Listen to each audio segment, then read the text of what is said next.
So how do you sustain a brand voice in an age where turnover at companies often tends to be really, really quick? Well, there, the latter part of your question I can answer first in terms of brand voice. You sustain the best brand voice honestly by not having quick turnover. And the reason that you don't want quick turnover in a lot of organizations is because it's wasteful in an emotional, from a financial perspective in terms of, and from a, I guess, a time perspective too, in terms of what it takes to train someone, what it takes to onboard someone, what it takes to bring them in, to introduce them to the team, what it takes to schedule individuals. So when you really think about that from that perspective, and in a lot of jobs, I mean, let's face it, people talk about ramp up time. Your average position nowadays, at least in my industry, people talk about 6 months before you're actually actively contributing, like an average performer. Probably about a year before you're a top performer. So if you lose someone within those first 6 months, you've not only lost that person, but you've lost the opportunity to have another person that would be in that position. So I guess fundamentally what we do in terms of building brand voices and ascertaining brand identities is what we want is we want companies to be upfront and authentic and truthful about what they are, to kind of just raise the flag to state this is what we're about. And of course, when you do that, you're folding in the whole entire phenomenon of all the things that you're not. And what that does is that attracts and that repels dislike. People instantaneously know that yes, that is something I want to be a part of. No, that is not something I want to be a part of. And when that happens, you are more likely than not to attract people that are going to really catalyze inside your organization, who are going to, if you want to look at Maslow's hierarchy of needs, you're going to move up from safety, up from finances to thinking about self-actualization from a career perspective. And people tend to not leave jobs that are helping them become better people than professionally and personally than they were beforehand. So when the answer is when you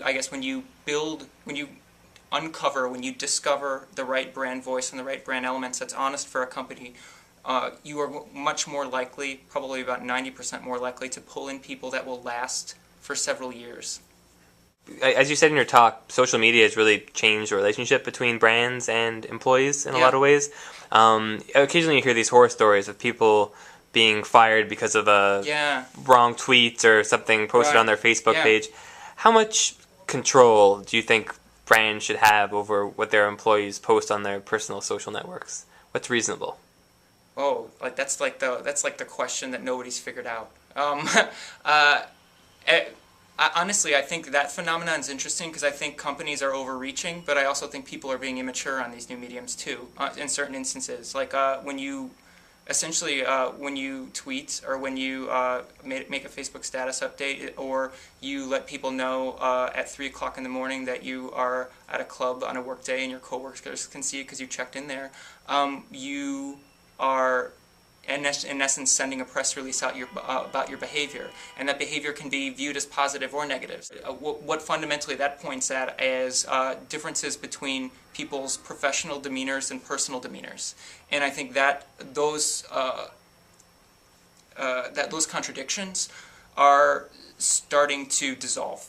How much of a role does content play in all this in terms of thank you for asking. building a corporate culture? Yeah, a profound amount. And I didn't get to that because I ran out of time. I'm a copywriter and a content strategist, so I just deal in content exclusively. And what you have to utilize in order to uncover the truth of a brand story in a company is just core journalistic skills. You are an investigative, it's a hard word, reporter. And what that means is, from a logistical standpoint, when you are originating the truth of a company and you're trying to boil it down to a distilled, crystallized sentiment, there's a lot of mass of material that you need to acquire in order to do such a thing. For example, in one of my case studies, New York Presbyterian Hospital, which was #1 hospital in New York, #6 hospital in the nation, they're a fantastic account that we have. In order to create an employer brand for them, in order to uncover their spark, what we did was we spoke to over 45 individuals throughout the hospital, hour-long interviews. We shadowed employees for a week. We over 12 different individual site visits. In some instances, viewing new areas of the hospital. In some instances, we were receiving tours. In some areas, in some instances, we were just seeing public common areas and doing interviews in natural locations. We were reading clinical reports. We were browsing public domain documents. We were browsing over 13 different department websites for them. And from that massive material, we were able to orchestrate or construct what we called like a book of New York Presbyterian. We kind of distilled the information down to core areas about each business, and then from there, core stories about the company. And that becomes the basis around which you're going to come up with your resounding or crystallized sentiment, I guess. But it completely is a content-based phenomenon. And the interesting thing is, in that search and in that reporting process, oftentimes the greatest tension can be when you have leadership of a company that does not, once you arrive at a truthful answer about the organization, does not like the answer that you give them.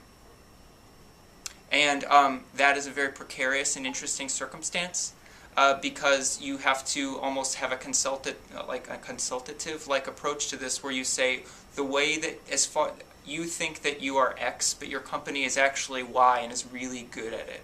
Like, they're the best at it. You need to understand. It's like usually this, like, dude, it's okay, buddy. Like, you're going to be great at something else. But I can go on for a while about that. But yeah, so almost all of it exclusively is a content-based approach. It's a factual, I guess it's as close to objective-based factual reporting and research as you can do.